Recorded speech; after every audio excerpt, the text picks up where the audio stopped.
Cek, cek. Halo semuanya, kembali lagi nih di SSS Siniar Sepak Bola Senin bersama gue Andri Daniari dan kali ini bersama dua rekan gue yang lain. Yang pertama ada seperti biasa, Bareng gue Agan. yoi, dan satu lagi nih. Bareng gue Zulfikar. Yoi. Jadi kita akan bertiga bakal ngomongin tentang isu-isu yang lagi menarik. Yang pertama yang pasti banget nggak bisa kita lewatin adalah komentar Bapak Exco PSSI yang terhormat yaitu Haruna Sumitra yang mencibir pelatih timnas Indonesia Sintayong. Nih sebelum kita masuk nih ya, bro, kita bacain dulu sedikit nih. Dia kan ngomong kritik nih, soalnya ngebahas si Sintayong yang dinilai gagal di Piala AFF kemarin. Katanya Indonesia itu tidak butuh proses, tapi butuhnya hasil. Dan lawan Thailand itu bagusan waktu kemarin lawan SEA Games daripada lawan di Piala AFF. Pokoknya banyak dan akhirnya Bapak Haruna sendiri nih dibully abis-abisan. Mau di medsos, mau dimanapun juga dia kena bully. Nih kalau dari kita nih gimana pendapat-pendapat lo men? Soal pendapat-pendapat soal komentarnya Pak Haruna kemarin. Ya sebenarnya nggak perlu ditanggepin juga lah. STY juga udah ngeluarin balasan yang bijak ya. Dia bilang dia nggak mau ngomong apa-apa. Dia malah ngucapin terima kasih kan ke supporter yang udah ngedukung dia. Walaupun dia sempet katanya nggak mood sedikit kan. Nah terus juga PSSI juga udah ngasih jawaban bahwa kan Aman ya? iya, jaminan posisi ST juga aman dan PSSI juga percaya proses kan kata Bapak Ketum yang terhormat juga. Tuh. Nah kalau menurut lu gimana kan? Ya Haruna ini kayak apa ya, anak-anak yang nonton bola yang secara sekilas gitu, yang taunya hasil aja. Taunya hasil aja, terus ditambah dia omongnya sebelumnya kan katanya bilang strateginya juga hampir sama, lebih bagus malah klub-klub Liga 1 katanya. Ya katanya STY mainnya long ball ya. Iya, menurut gue sih ya gara-gara ngelihat hasil runner up itu, jadi ya ngelihatnya secara umum mungkin dia nggak ngelihat dari proses permainan ya, dari proses perekrutan pemain yang dari pemain muda, persiapan AFF, Ya, kayaknya nggak ngelihat itu ya. ya dan juga kalau ada beberapa komentar yang blunder sih menurut gue itu dari salah satunya kayak yang tadi ya banyak pelatih-pelatih Liga 1 yang menghubungi dia yang nggak suka dengan STY yang tidak bisa menurunkan, maksudnya pemain dari klub tiba-tiba kaget pas masuk timnas. Itu pertanyaan buat Iya. gua. Jadi yang salah nih STY atau klub-klubnya? Kan aneh. Ini kalau menurut gua nih Pak Haruna ini ngomong gara-gara dia sebenarnya exco yang membawahi bidang kompetisi kan. Iya, Nah, iya. sementara yang menjadi sorotan adalah kompetisinya. Iya. Liga 1 kan menjadi sorotan karena standarisasi fisik, standarisasi fasilitas emang masih kurang gitu kan. Nah akhirnya nih dia mengatasnamakan aja pelatih. Gue penasaran siapa sih pelatih yang menghubungi dia. Gue pengen tahu deh. Asal jangan klaim aja nih orang ini nih. Gue ngerinya dia main klaim-klaim pelatih menghubungi dia padahal sama sekali enggak gitu gue. Iya, atau mungkin bisa kesinggung juga ya si Pak Haruna ini, kalau kata STY kan ngelihat fisik pemain di liga itu kurang banget kan. Mungkin ngelihat kekurangan liga STY mandangin seperti itu, secara nggak langsung si Bapak Esko ini singgung mungkin ya. Nggak tahu juga sih, tapi omongannya kayak sinis banget sih sama STY, nggak sukanya kelihatan banget. Dan berbanding terbalik banget gitu loh sama bagaimana reaksi supporter selama AFF. Ini dia sendiri nih yang aneh nih. Gue penasaran gimana sih Jul, apa menurut lu Jul? Kalau apa pemicunya Jul? Kalau dari yang kedengeran Jul? Mungkin ya Pak Haruna kurang ngelihat ini ya latihan timnas tuh kayak gimana, terus juga keluhan-keluhan Sintayong juga sebelumnya kan dia selalu ngeluhin apa kualitas kompetisi. Oh. Malah bukan Sintayong doang, pelatih timnas sebelumnya kayaknya juga ngeluhin kayak gitu. Nah, cuman kadang-kadang PSSI atau PT Liga lah kadang-kadang nggak memikirkan itu. Mereka cuma memikirkan ya bagaimana kompetisi jalan, ada juaranya, siapa yang menang, gitu loh. Jadi kadang-kadang nggak yang katanya kompetisi muaranya buat timnas. Nah belum. itu balik, dia ngarepin kan si pelatih timnasnya yang bikin kompetisi lebih baik kan. Iya. Turunin dong. Bener juga sih, bener juga ada benernya juga ya. Sintayong mungkin ya harus mengasih tahu, oh kita programnya seperti ini, kalian harus mengikuti di bawahnya. Memang seperti itu ya. Tapi kan kayak dia yang gua agak aneh adalah yang dia klaim itu ya, Gan ya, yang dia ngomong kayak mainnya kalau pemain Liga 1 kaki ke kaki, Iya, main dari bawah build up, strategi ya. strategi bisa dihitung pakai jari bapak yang main seperti itu. Sementara kalau timnas kemarin kan emang kenapa mereka main long ball kan emang Iya. counter attack. STI udah ngomong kalau emang skemanya counter attack. Dan agak gimana?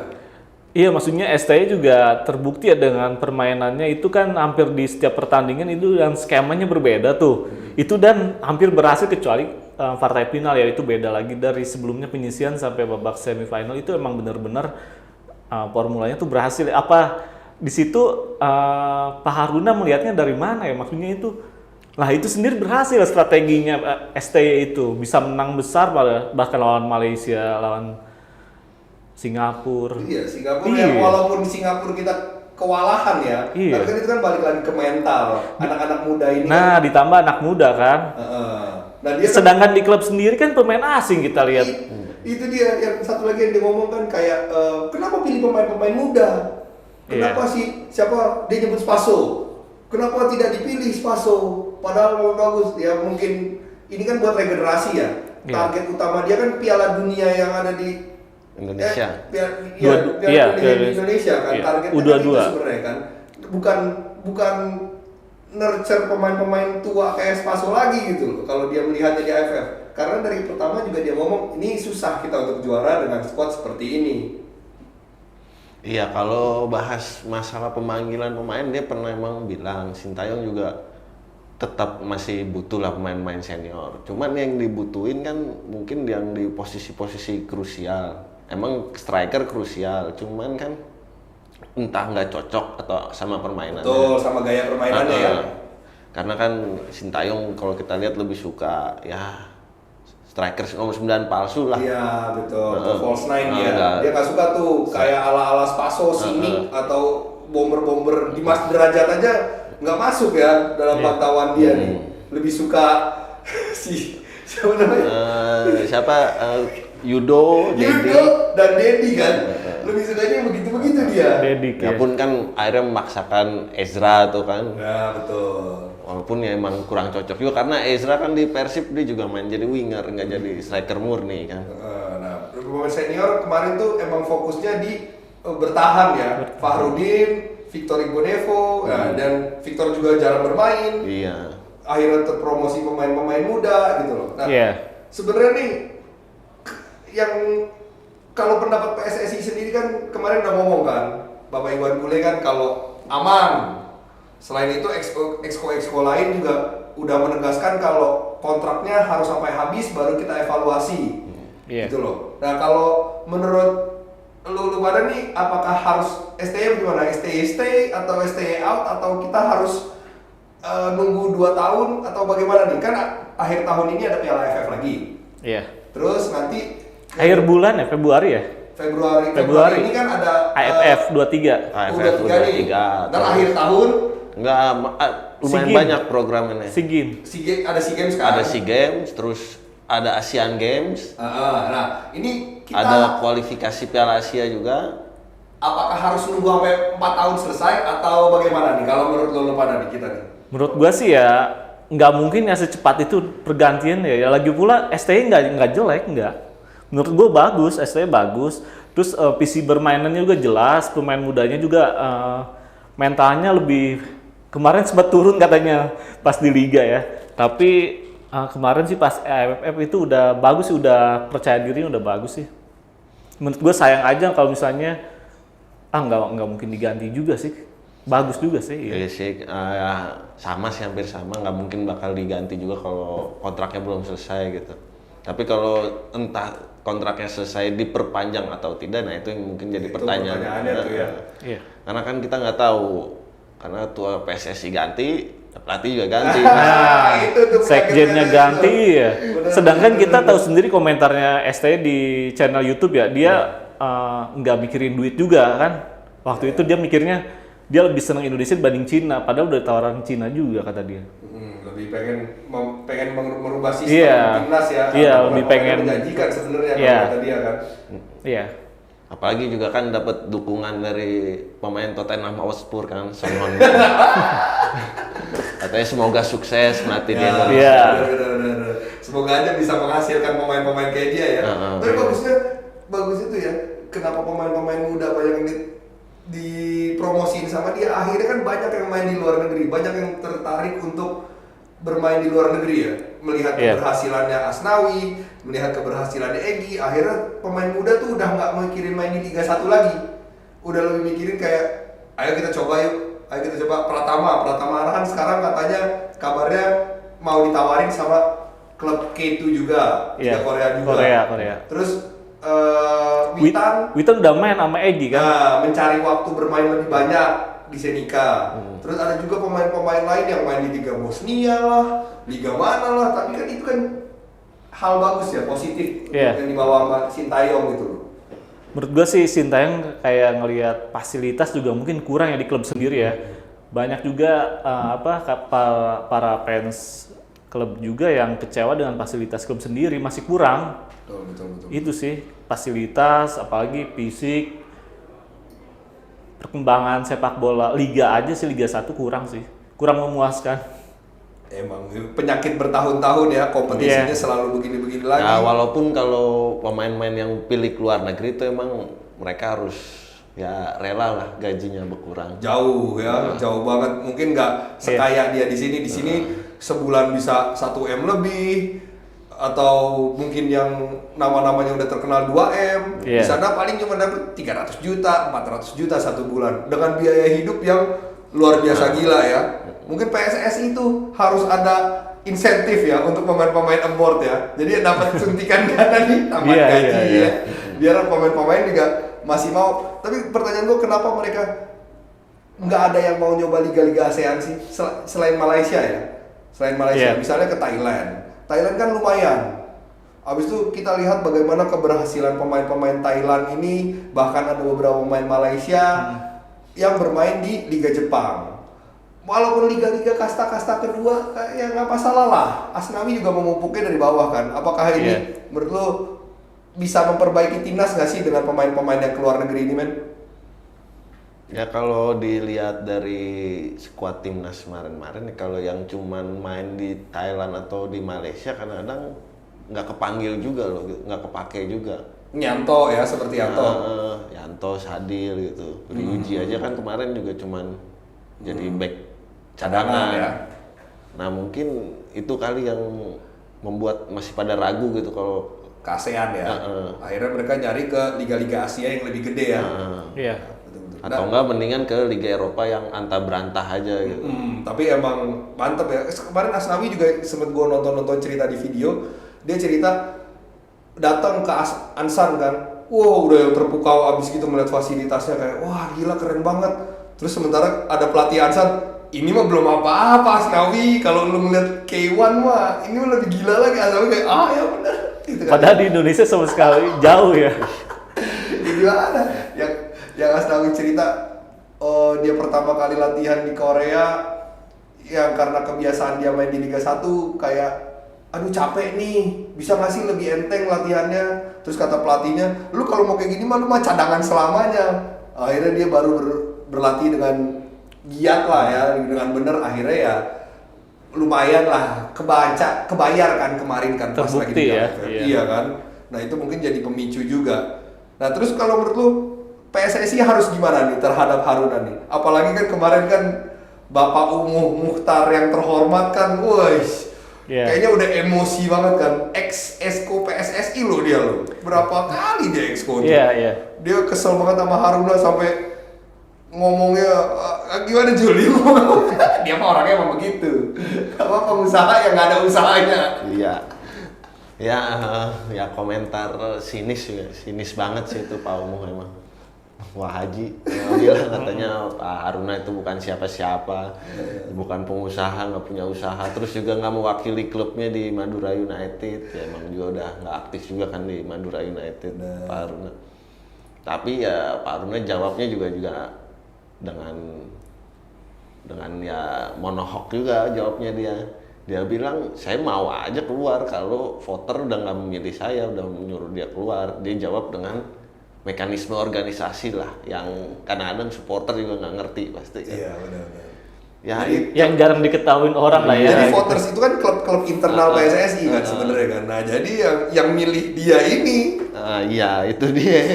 kenapa klub-klub pada milih dia gitu ya kan? Lagian itu kan cuma suara satu orang, udahlah PSSI ya udah nggak apa-apa, nggak usah terlalu ini juga sih. Mas dianggap Iya sebenarnya sih. komentar Pak Haruna ya. Iya.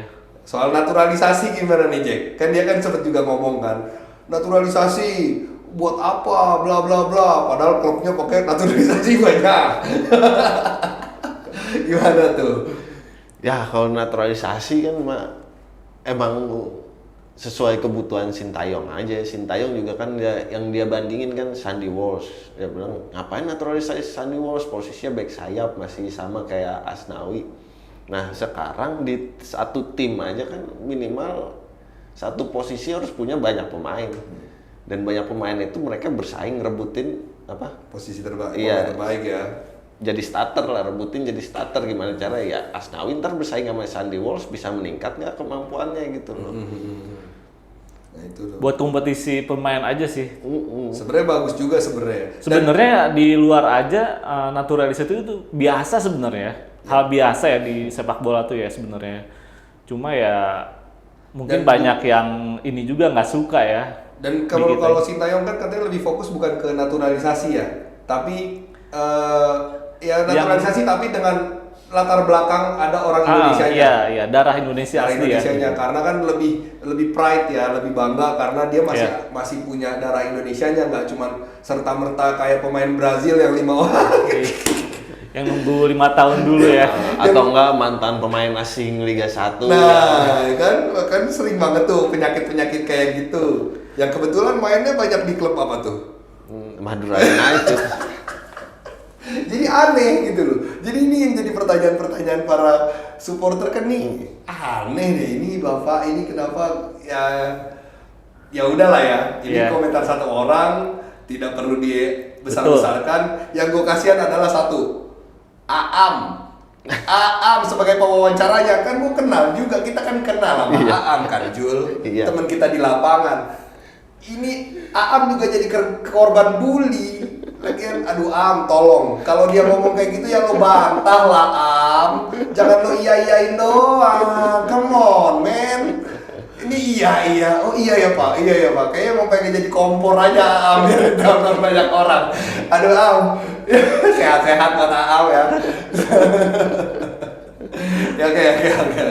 Gimana. Nah, oke kita lanjut lah. Haruna hanya satu orang, nggak usah banyak-banyak dikomentarin ya Jul ya kan ya. Iya. Sudah, dia juga kemarin sempat diwawancara di beberapa televisi, akhirnya dia juga mereda, dia udah ngeluarin beberapa klarifikasi yang mengklarifikasi ucapannya lah ya intinya ya. Iya. Nah, udahlah itu sudah lewat masalahnya guys. Kita sekarang ke masalah yang lebih penting nih untuk kompetisi kita, yaitu wasit di Liga 1 sampai Liga 3 bahkan. Kualitasnya terus-menerus menurun nih. Degradasi kualitas nih wasit-wasit ini. Pasti agak nih kan Persib nih, Iya. Bobotoh nih, Iya. pasti masih inget dengan yang terakhir, insiden terakhir Yang lawan Borneo ya. lawan Borneo FC. Iya. Ada beberapa catatan yang harus kita buat di situ. Satu, Ardi Idrus ditendang ya. saat tertidur, saat Iya. jatuh tidak ada kartu. Tidak ada kartu, Betul. padahal itu kelihatan banget kalau itu menendang. Lalu yang kedua, posisi di belakang garis tengah lapangan di call offside. Berarti kan kesalahannya ada di linesman salah, hakim garis salah, di hakim tengah salah. Ini gimana, men? Wasit bagaimana? Dari pertandingan ke pertandingan kayaknya nggak ada perubahan walaupun sering kali disorot ya, terutama PSSI ya. Hampir setiap pertandingan itu pasti ada kesalahan wajar sih, tapi banyak banget yang monoton, maksudnya yang benar-benar jelas banget. Kesalahannya kesalahan dasar. Iya. Kan? Iya. Masa iya kasta tertinggi kayak begini kan? Nah itu dia, maksudnya itu catatan PSSI seharusnya dimulai seri ini tuh sebelumnya harusnya evaluasinya buat wasit itu bener-bener ini ya, jelas ya, maksudnya jangan sampai kejadian keulang lagi. Itu kan disiarin di TV juga. Sekarang apalagi gajinya kabarnya 2 kali lipat naik. Gaji wasit tengah 10 juta. Iya, sebelumnya kan kompetisi sebelumnya 5 juta. Hampir 2 kali lipat dong. Iya, harusnya kan lebih baik kan. Kualitas juga harus meningkat dong harusnya. harusnya. Itu dia, iya. Nah, itu bagaimana tuh Jul kalau menurut lu soal wasit nih? Ya kalau masalah wasit sih kayaknya mereka kurang berpengalaman aja sih. Kurang berpengalaman ya. Kalau masalah penghasilan, ya penghasilan udah lebih dari cukup sih. Maksudnya biar nggak disogok gitu kan, biar kan nggak main nih kalau gaji. Tapi kalau pengalaman, ya mendingan suruh Liga 2 aja dulu deh. Maksudnya ya gimana ya, mereka ini kurang jam terbang kalau mimpin tandingan internasional. Seharusnya itu harus lebih banyak lagi, dan kita juga emang kekurangan wasit yang berlisensi FIFA, karena kan mimpin tandingan internasional harus berlisensi FIFA. Kayak kemarin aja Piala AFF itu aja gue nggak ngeliat wasit dari Indonesia. Betul. Seharusnya bisa dong kita ngirim. Harus, biasanya kan harus. Iya, tiap negara peserta ya. Negara peserta Kan, biasanya kan. tapi kenapa Piala AFF tuh banyak wasitnya kan orang Oman, Arab gitu kan. Kayak dari situ aja lah. Jadi kayak ada ajang-ajang internasional, seharusnya ya PSSI jangan peka sama fokus ke pemain-pemain aja. Peka juga biar gimana caranya ngirim wasit gitu loh. Lobby juga lah. Dan juga kalau banyakin kan sekarang kan banyak ini wasit ya lisensi wasit kan sekarang kan udah makin banyak kan, lisensi wasit udah makin banyak, mencari orang dari luar lingkaran sepak bola udah makin banyak. Nah, daripada untuk yang dapat lisensi A dan memang sudah bagus, kayaknya emang harus dipromosikan ke cari lisensi ke AFC gitu loh. Jangan cuman jago-jago untuk wasit standar PSSI, tapi untuk bener kata Julbi kan untuk di internasional ya nggak ada gitu loh, kosong aja, pengetahuannya nggak ada, juga kualitasnya nggak dipercaya akhirnya. Yang ini kan yang jadi masalah sebenarnya kan. Ini kalau kita lihat dari AFF kemarin itu sama sekali tidak ada wasit asal Indonesia. Wasit asal Malaysia ada, Nazmi Nasaruddin. Terus ada juga wasit asal Singapura, Ahmad Aksoh. Terus ada juga asisten. Ada asisten satu. Wah, asisten satu. Nur Hadi Sulcan. Nah, ini orang Indonesia, satu-satunya orang Indonesia. Ada Thailand, tapi Thailand juga asisten wasit. Fourth official kita nggak ada sama sekali juga. Nah, kayak gini kan sebenarnya sangat disayangkan ya. Memperlihatkan kalau kualitas wasit kita ya levelnya hanya untuk menjadi asisten aja. Mungkin satu lagi catatannya, bentrok sama kompetisi. Mungkin. Iya. Tapi kan iya sempat stop juga. Wasit kan banyak juga. Sekarang yang wasit Indonesia yang standar FIFA kan cuma 2 orang. Wasit Indonesia Standar FIFA ya itu ya. Torik, ada 3. Torik, terus ada Dwi Purba Adi Wicaksana, sama Yudi Nur Cahya. Sorry. Ada 5. Jadi ada 5 wasit lisensi FIFA yang ada yang punya Indonesia ya. 1 Aprisman Aranda. Dia ini wasit FIFA sejak 2020. Nah, terus ada lagi Farid Hitaba asal Yogyakarta sejak 2020 juga. Terus ada Torik Alkatiri yang seperti kita tahu asal Purwakarta, udah lama dia nih dari tahun 2014. Terus ada Yudi Nur Cahya dari Bandung. Itu 2018. Dia ini wasit terbaik 2019-31. Terus yang terakhir Dwi Purba Adi Wicaksana dari Kudus dari 2015. Nah, mereka ini 5-5-nya nggak ada yang dipercaya untuk Piala AFF kemarin. Mungkin karena memimpin di Liga 1, sibuk. Gajinya lebih gede mungkin. Jadi lebih milih kompetisi lokal aja. Nah, ini kurang apa enggak sih kalau dari cuman 5 nama ini nih? Ya termasuk kurang lah dari skala pertandingan liga yang banyak gitu kan. Kurang ya. Harusnya tuh minimal 10 lah ya kita ya. Jadi Dan mereka walaupun berlisensi FIFA, kalau dicek itu jam terbang di internasional tuh sedikit, cuman Torik doang yang sering.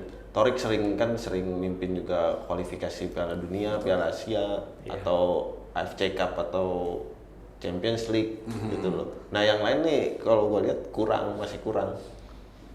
nah, Tapi itu nggak tahu lah, mungkin dari regulasi pengawas pertandingannya AFC kali yang nggak mau, dari Indonesia gitu kali ya. bukan nggak mau yang masih baru-baru. Nah, asisten wasit juga ya harus berlisensi menurut gua nih.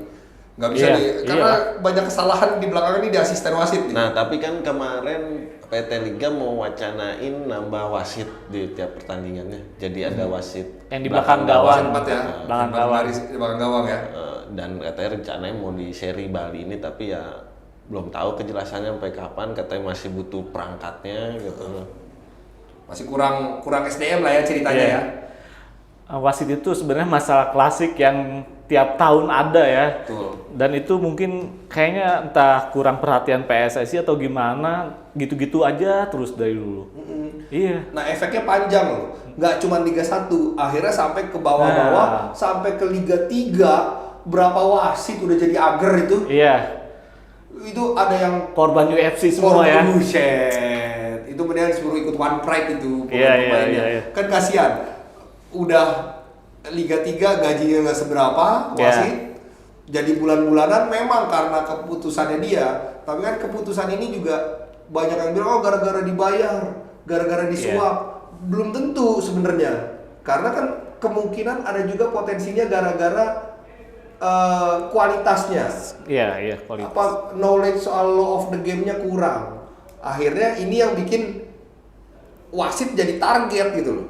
Sebenarnya ada terobosan kemarin kan dibuatkan nama Liga 3 zona Jawa Barat. Iya. Dengan mengadakan VAR budget ya. VAR Low budget VAR. Nah, itu menurut gue sih sebuah ya ini di luar aturan FIFA ya. Iya. Menurut gue ini bagus sebenarnya. Iya, lebih bagus kayak gitu sih sebenarnya daripada taruhan nyawa kan ya. Wasit Indonesia tuh gaji belum seberapa tapi taruhannya nyawa, Bos. Ngeri. Jadi ya kemarin terobosan di Jawa Barat itu ya emang harus dicontoh sih seenggaknya dicontoh sama Liga 1 lah. Iya. Tapi dengan regulasi yang tepat gitu kan Iya. sebenarnya kan. Iya, pastinya kayak gitu. Karena kan kalau mau nambah VAR kan harus ubah regulasi dulu, harus ubah statuta pertandingan. Dalam satu liga ya, putaran liga. Satu musim. Dan itu kan harus lewat, kalau mau rubah statuta liga kan ya harus lewat Kongres dulu gitu loh. Nggak semudah itu sebenarnya. Tapi sebenarnya kan katanya kemarin ada mau diuji coba sebenarnya kan. Video asisten referee ini kan sebenarnya mau diuji coba, tapi diundur lagi dengan alasan teknologi yang belum memadai. Ya sekarang sih bener juga. Kadang-kadang kita ngeliat di replay kan apa yang digunakan di VAR itu kan kamera yang sama digunakan oleh broadcaster kan sebenarnya kan. Kadang-kadang aja broadcaster nggak dapet coy. Iya. Kameranya kurang. Posisinya ya. Kadang posisi penempatan ya. Untuk kayak kalau pas lagi offside kah, kayak ada pelanggaran yang emang di sudut-sudut aneh kah, bisa dapet apa enggak.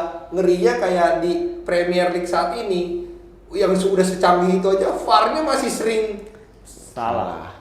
Sering nggak masuk akal lagi, tangan doang. Iya gimana? Gimana? Iya, walaupun ya Premier League yang udah pakai banyak kamera kan masih ya begitu kan, apalagi kita gitu yang tiap pertandingan cuma pakai 4 kamera. Seenggaknya meminimalisir kasus-kasus yang terjadi selama ini. Walaupun misalnya sedikit ya, kenapa enggak coba aja dulu. Itu kan banyak banget kejadian yang kayak kemarin terakhir lah tendangan langsung kayak gitu tuh yang kartu merah harusnya kan kayak gitu. Itu sih sebenarnya hal-hal yang vital kayak gitu sih. Akhirnya tidak mendidik pemain-pemain untuk lebih disiplin jadinya yang kayak gitu-gitunya ya. Mungkin kalau untuk offside, kalau untuk apa yang ribet yang terkait dengan peraturan ya kita masih bisa 50-50 lah. Tapi untuk unsportsmanlike conduct gitu kan, sikap-sikap yang tidak sportif itu kan masih bisa diminimalisir. Di luar teknis ya, dengan VAR itu kan. Iya. Nah, menurut lo Indonesia kapan nih butuh VAR? Ya kalau butuh sih mungkin ya secepatnya, cuman kan rada sulit juga ya karena kan teknologinya yang rada mahal kan. Terus juga kualitas SDM wasitnya juga masih belum, intelijensinya masih kurang lah terhadap law of the game.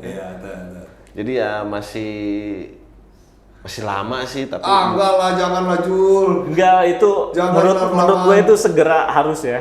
Ngelihat kasus Liga 1, Liga 2, Liga 3 sekarang ini kacau banget. Realisasinya sih mungkin ya harus cepatnya, cuman ya tindakannya ini kemungkinan ya uji coba musim depan udah harus uji coba sih harusnya iya. Ya sekarang kalau diuji coba infrastruktur stadion itu pada siap nggak nampung misalnya nambah kamera, broadcaster atau buat VAR? Apalagi ruangan VAR juga kan harus ada khusus ya. Nah iya. Ruangan video asisten itu. Mungkin itu yang bikin sulitnya tuh itu. Ya kalau di Inggris kan stadionnya pada udah siap lah layak ya. semua itu di Inggris. Di sini aja ruangan plafon udah roboh-roboh. Gimana? Kalau kata gue sih apa aja nih kalau ntar tau-taunya ke GBLA. Gimana? Taruh mana kan? Mungkin bisa uji coba, cuman kan stadion tertentu doang. Nah, betul. Menimbulkan yang memenuhi standar ya. Betul. Itu kan agak susah kan. Kalau sekarang kita masih ngomongin soal bubble kan. Masih Covid gini masih bubble. Nanti kalau sendiri-sendiri bagaimana? Sekarang kan gue bukan yang ngecengin Persib atau GBLA ya, tapi kita tahu lah kondisi GBLA saat ini bagaimana men gitu. Ruangan-ruangannya sudah tidak standar lagi, harus diperbaiki. Itu GBLA loh, yang Bandung yang pasti bakal langsung dibenerin sama Ridwan Kamil, langsung benerin pasti.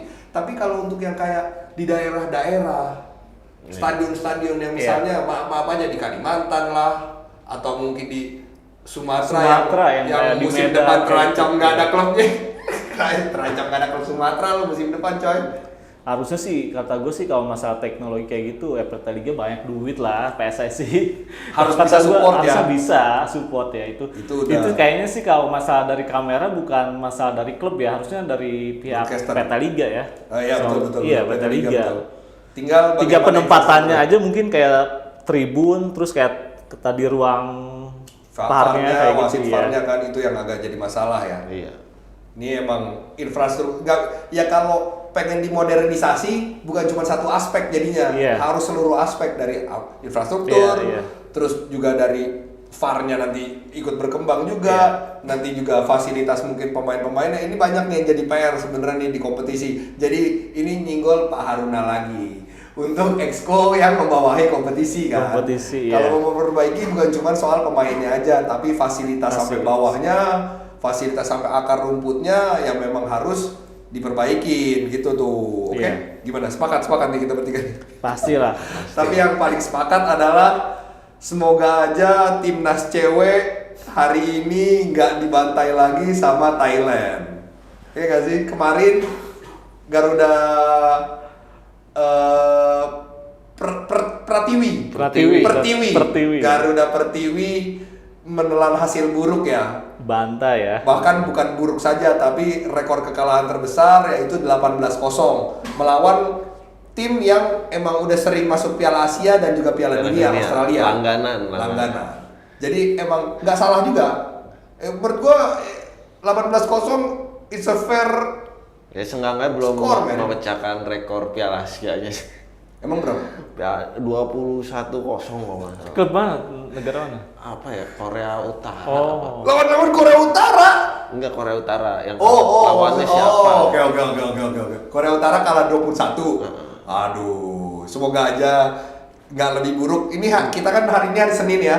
tanggal 24 Januari 2022. Nah, nanti ini jam 7 adalah pertandingan Timnas Indonesia wanita melawan Timnas Thailand. Semoga aja Thailand juga ini tim kuat nih. Piala Dunia udah lolos, Piala Asia apalagi, semoga aja hasilnya tidak lebih buruk.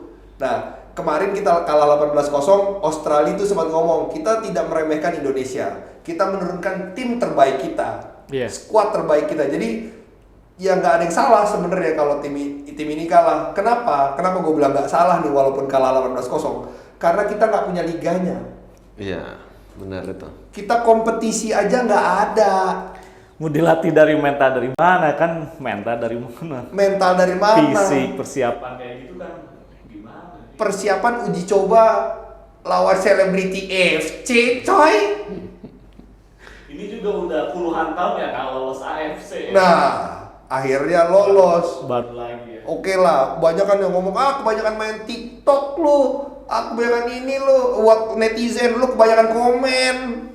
Iya. Benerin dulu kompetisinya, benerin dulu sistem kompetisinya, sistem perekrutan pemainnya, bawa pelatih-pelatih yang emang kompeten, baru kita komentar masalah bagaimana hasilnya. Jangan tiba-tiba kalah lawan tim level dunia.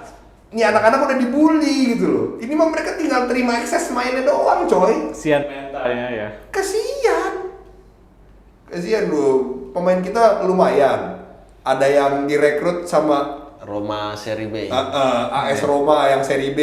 Lumayan dong, nggak buruk-buruk banget. Dan ya hampir sama lah kayak timnas putranya. Ini juga masih banyak di pemain muda kan. Nah, betul. Ini kan rata-rata semua jebolan U16 kalau nggak salah. Yap. Makanya ya udah lawan Australia yang matang-matang pemainnya ada. Ya emang targetnya juara Piala Asia. Iya. Targetnya. Iya. Jadi ya nggak adil buat anak-anak cewek ini dibully segitunya kalau menurut gua. Ya kalau diinget-inget ya misalnya tim senior ini terakhir berkompetisi itu 2018 Asian Games. Habis itu mereka nggak ikut kompetisi lagi. Dan berapa banyak pemain Asian Games yang kemarin ada di tim ini? Ya hampir cuman berapa lah. minim ya. Iya, minim. Dan apa kita mau nyalahin mereka gara-gara nggak ada kompetisi, nggak ada uji coba yang baik, nggak ada ya oke, TC-nya kita nggak bisa ngomong ya karena pelatihnya juga ya mau gimana lagi, ya begini ada keadaannya timnya. Nggak adil menurut gua kalau kita ngejudge mereka gagal. Kalau misalnya sistem kompetisinya sudah diperbaikin, anak-anaknya udah emang rekrutmennya jelas gitu loh. Iya. Jam terbangnya juga ya. Ya, jam terbang bermainnya kan nggak adil aja menurut gua sih. Kalau kita bantai mereka dengan kata-kata gagal untuk mereka. Mungkin kalau untuk saat ini, mungkin untuk level AFF aja mungkin kita juga agak-agak berat ya. Agak berat. Sulit kita gitu loh. Thailand, Malaysia mungkin lebih baik. Filipina aja kemarin ngalahin Thailand. Tuh. Habis ini kita lawan Filipina. Aduh, gue deg-degan. Ya seenggaknya kalau kalah pun ya Skornya nggak mencolok ya. Tapi kalau yang kalah sama Australia ya wajar sih kalah mencolok. Ya sekarangnya kalau kita lihat mana Iran juga yang baru banget nih sepak bola wanitanya, mereka aja dibantai sama Cina gitu. Betul. Jadi emang kalau persaingan di Asia memang udah main-main lama aja yang kuat gitu, Australia, Cina, Jepang. Salah sendiri kita nggak memulai dari awal ya. Iya. Salah sendiri kita Startnya ya kayak lambat ya. Fokusnya ke satu genre aja gitu. Fokusnya ke cowok aja. Sebenarnya cewek yang saat orang udah Jepang kenapa fokus di cewek? Karena kan ambisi mereka ngerebut Piala Dunia kan, gelar juara dunia kan. Oh, potensial di cewek nih, cowok berat. Mereka fokus di situ. Sistemnya dibenerin, sistem kompetisinya dibenerin, regenerasinya bener. Sekarang yang tua-tua udah pada cabut aja, masih jago aja di Jepang. Kita, aduh, terus mau nuntut hasil bagus lagi. Aduh. Semoga aja lah ya. Ini satu lagi sentilan buat PSSI ya. Iya, PR banget banget ya. Komite sepak bola wanitanya lah. Nah, yang nggak pernah tampil malah. Nggak pernah tampil gitu loh. Ini yang harus jadi perbaikan banget ya. Ya buat komite sepak bola wanita sama asosiasi sepak bola wanita kan baru berdiri juga itu. Oh gitu. Nah, ini Bukan baru berdiri sih, sebenarnya sudah lama, cuman baru ada pelantikan ketua umum baru gitu beberapa waktu lalu. Cuman ya ditunggulah tindakannya kayak gimana gitu. ya soalnya karena agak ya memalukan. Iya. Tapi sebenarnya bisa apa ya? Bisa diperbaiki gitu loh. Bukan nggak mustahil juga kan. Nah ini akhirnya akhirnya kan kita ditekan nih mengubah apa harus kompetisi nasional, harus ada kompetisi nasional. Kemarin sih sempat ada ya sebenarnya tuh sepak bola wanita sempat ada di Indonesia. Iya. Cuman kan kompetisi bentuknya bukan liga. Iya. Dan nggak berkelanjutan gitu loh. Kemarin kan sebelum COVID kan ada tuh. Iya, nggak rutin lah, nggak dilanjutin gitu yang kemarin. Seharusnya kerangkanya yang kemarin aja gitu dilanjutin lagi. Komitmennya ya. Padahal kan Komitmennya sebelumnya ada wacana tuh klub yang lolos Liga 1 wajib punya klub wanita. Cuman kan rata-rata sebagian ada yang keberatan. Karena ongkos buat biayain klub yang cowok aja udah berat. Nambah tim cewek lagi makin. Ya tapi kan maaf ya bukan kita nggak kesetaraan gender nih, tapi kan angkanya kan nggak sebesar Iya. itu dan di situ Iya. kan bisa menjadi ceruk lu nyari duit juga. Apalagi gitu. kompetisi Liga Putri kan yang kemarin itu kan juga dijalaninnya juga sentralisasi. Nggak ada home and away. Bener. Ya home turnamen jatuhnya waktu itu kan. Iya. Jadi sebenarnya bisa lebih murah kalau ini ya biaya pembiayaan kompetisi itu bisa lebih murah sebenarnya daripada hasil kayak gini. Kita nggak tahu mau nyalain siapa. Iya. Akhirnya PSSI lagi kena tekan lagi, komite Komite sepak sepak bola. bola wanitanya yang kena lagi kan. Nah ini komite sepak bola wanitanya aja nggak ada komentar sampai saat ini. Sampai saat ini setelah dikalahkan Australia. Australia 18-0 ini tidak ada komentar sedikit pun terkait hasil kayak gini nih. Ini terakhir itu yang kita tahu adalah siapa nih ketuanya nih?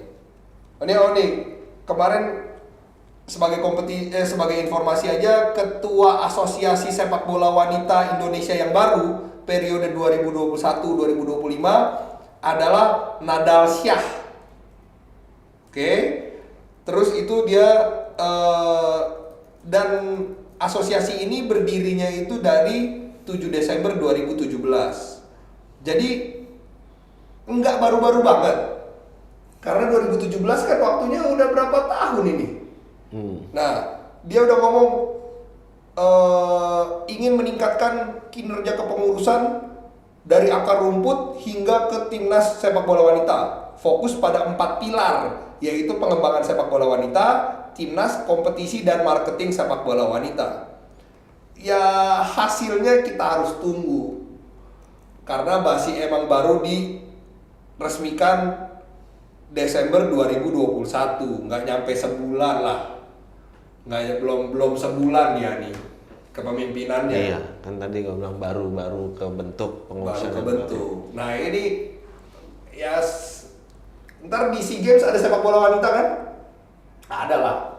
Seharusnya sih ada. Harus ikut tuh. Nggak mau tahu. Gimana lagi? Masa kita nggak mau ikut kompetisinya? Iya. Nggak kelihatan dong kerjanya asosiasi ini untuk apa nih gunanya? Sebenarnya gue sih kasihan melihat anak-anak Garuda Pertiwi ini Pemainnya ya. Iya, mereka juga nggak mau kalah segitu. Kemarin sempat dibilang stres juga mereka kan. Kasian sempat stres, maksudnya setelah kekalahan lawan Australia itu mereka sempat stres, sempat drop gitu mainannya kan. Ya sekarang tinggal kita dukung aja sih semuanya sih. Betul. Kita gimana lagi? Sekarang kita udah kadung. Iya, udah nggak usah lah ngomongin itu lagi penyebab atau apa. Yang penting kedepannya harus benar-benar diperhatikan juga PSSI. Yes, iya nggak boleh jadi anak tiri lagi di sepak bola wanita nih, nggak boleh jadi anak tiri lagi. Emang ini bisa jadi salah satu yang membanggakan menurut gua. Iya. Kalau kita bener-bener bikin yang bagus. Ingat Amerika kasarnya gagal di sepak bola pria, tapi Di sepak bola wanitanya dominan banget. Benar. Nggak usah jauh-jauh ke Amerika, tetangga kita tuh Cina, sepak bola cowoknya emang kayak gimana Nah. gitu kan. Tapi kan ceweknya dia Buset ngeri banget.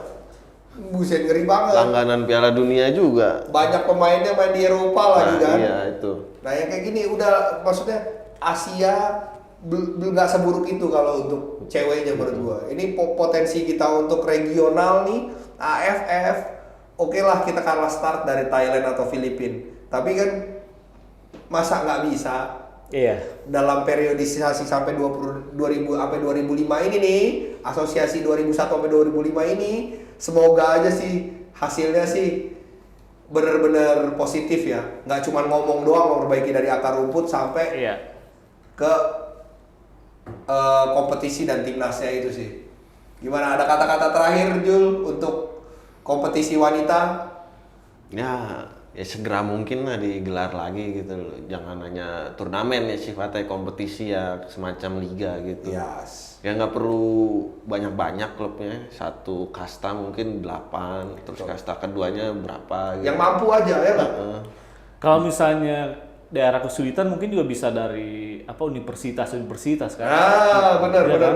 Banyak juga kan. Nggak harus klub profesional sebenarnya kan? Iya. Makanya kan dibuat 2 kasta gitu, kasta yang satu pro, yang Pro-nya. bawahnya amatir. Amatir, betul, semi pro lah ya setidaknya ya. iya. Gitu, jadi misalnya jadi dari kampus-kampus atau Iya. dari SSB wanita yang ada, tim futsal cewek kan sekarang kan banyak Iya. sebenarnya.